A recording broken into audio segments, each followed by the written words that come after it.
Hello, ladies and gentlemen, and welcome back to the Ultimate Doctor Who Marathon. This is the show where we take a look at every classic Doctor Who story, plus a bunch of big finished audio dramas, one episode a day, 7 days a week. And today, on the 18th of July, 2019, we are starting a look at the fifth story in the second series of Fourth Doctor Adventures, Phantoms of the Deep, which is written by Jonathan Morris, who also penned the Antimatter early on in the season.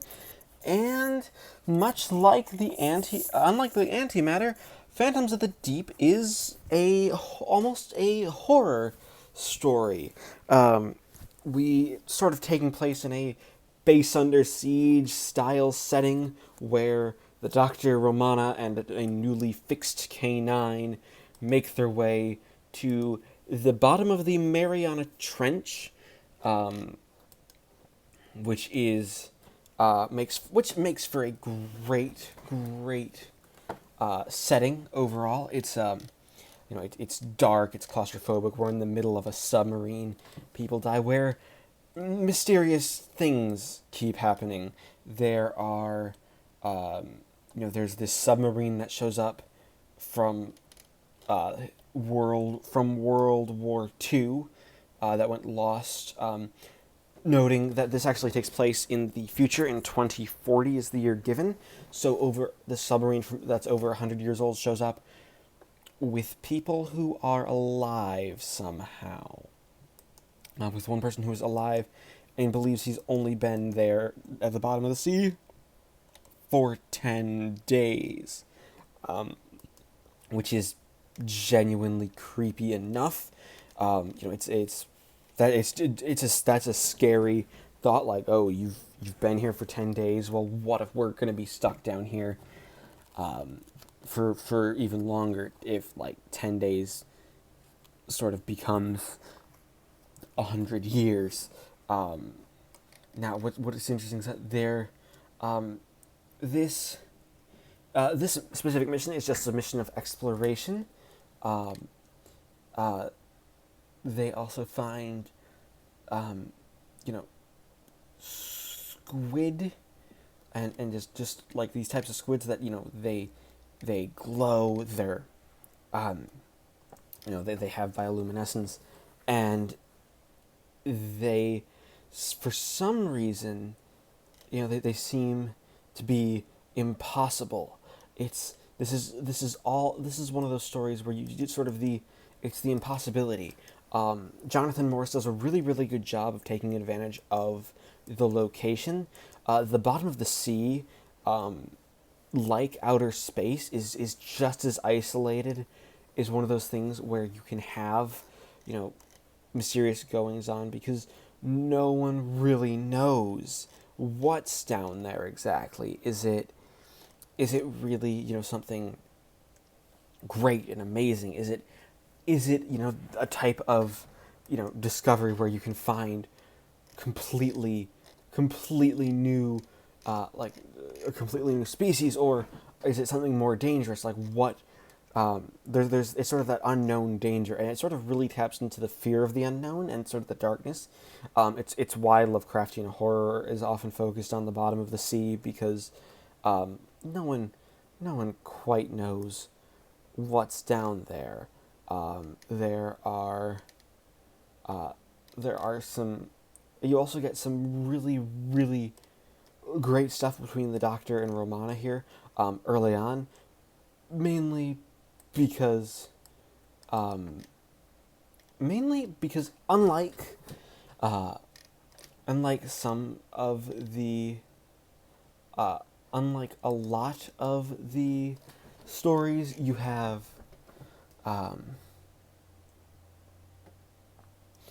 you have this sense of the Doctor has taken out the randomizer. It's like, because he's like, well, the Black Guardian's not going to find us. It's fine. Beginning the Doctor and Romana's big argument of, should we really take out the randomizer? It's like, oh, but I had K9 go to several different places, so, there's no real fear here. There's nothing could it's one of those nothing could possibly go wrong. And of course they end up at the bottom of the ocean, which is genuinely in what is genuinely a creepy enough, genuinely uh, a creepy situation. This situation is very much built around built around the um, built around the story uh, having just sort of the dark sense of a of being under the sea. Like, you have genuine attacking. It's a bit light on on some deeper themes, and it doesn't necessarily go to be, one of the greatest story episodes ever, but it's enjoyable enough, and you have a good time listening to it. Johnny Morris, mainly because of the atmosphere here that Jonathan Morris invokes in this story, as always, is amazing. It's second to none. Jonathan Morris, as a writer, knows how to give you something terrifying, and give you something, and basically give you something that you can really almost sink your teeth into, because you have to have it. Again, it's not perfect. It's got issues. Mainly the a lot of the story is built up um, around the characters. It into a into a complete story, but overall, it's a good episode. It's a great solid start. The atmosphere draws you in. It's a fun story, and you really, again, have a lot of fun with this mystery aspect of the plot. Like, ooh, where could we be going next? What's the story going to bring to us? So overall, I'm going to give Phantoms of the Deep Part 1 an 8 out of 10. It is the 18th of July 2019, and I just finished listening to Part 2 of Phantoms of the Deep. Now, this second episode goes to answer quite a bit. There's something interesting, really, about what Phantoms of the Deep does as a story, and that's that it doesn't try to be a traditional... Is that it seems like it's not going for a traditional "it was aliens the whole time." It almost feels like, oh, we're going somewhere else, but then no, it just surprises you at the end that no, it was aliens the whole time that have been influencing things, more of in the abandoned computer not knowing what it's doing variety, that type of story. It's not a evil, like an evil dictator overlord type deal. It's I can't help but feel like it's a bit disappointing after the really good setup that Jonathan Morris includes. It's still a good ending. It's just not the ending the first episode may have you be expecting, and not necessarily in a good surprise. More of a, oh, we could have been doing something a bit more interesting with this kind of way. I mean, you have K9 taken over as evil, which is, let's be honest, been done before, but still enough. But still, it could have been enough to be a very, a good little, a good story, and one that you really get a sense of. You could really get a sense of, what the story is, sort of going for. You have the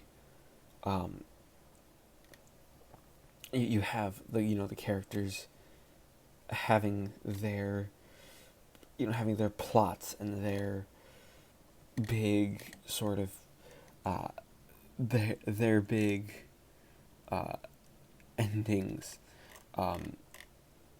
into a genuinely good ending, one where the characters really really have, you know, some chemistry together, and some real, some real stories. Like you have this real danger that something is using radio waves to control these jellyfish and these giant squids, and you get the real sense that yeah, there is danger.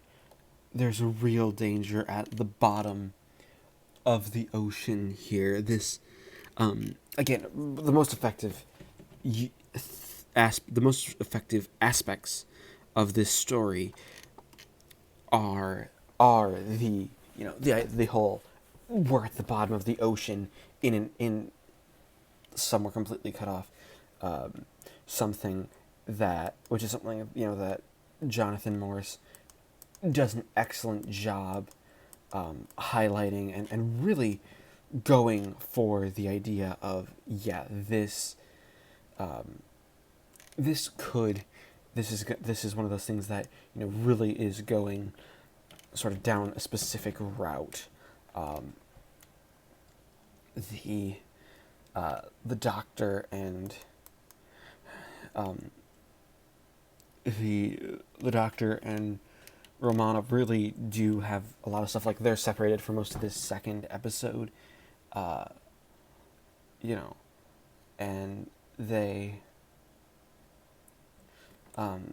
they really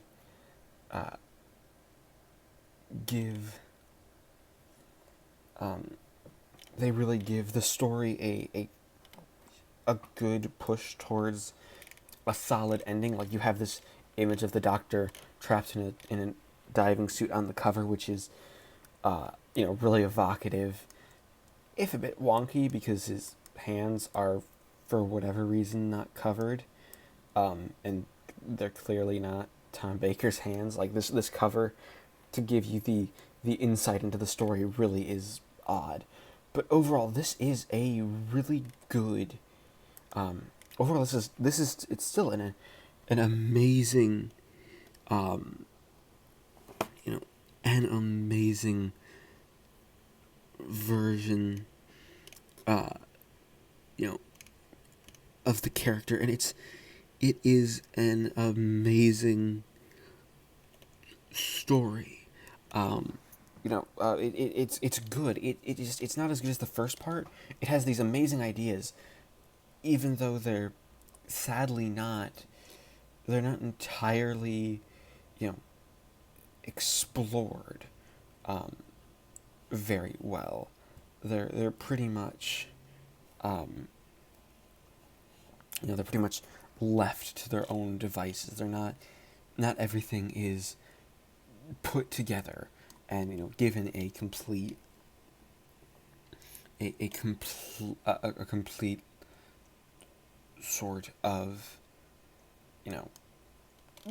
sort of showing. It's overall it's still it's a good episode, and it gives you a good sense of an ending, but it just doesn't go. It just sort of goes down a more predictable route than what perhaps Jonathan Morris was going for initially. So I'm going to give Phantoms of the Deep Part 2 a 7 out of 10.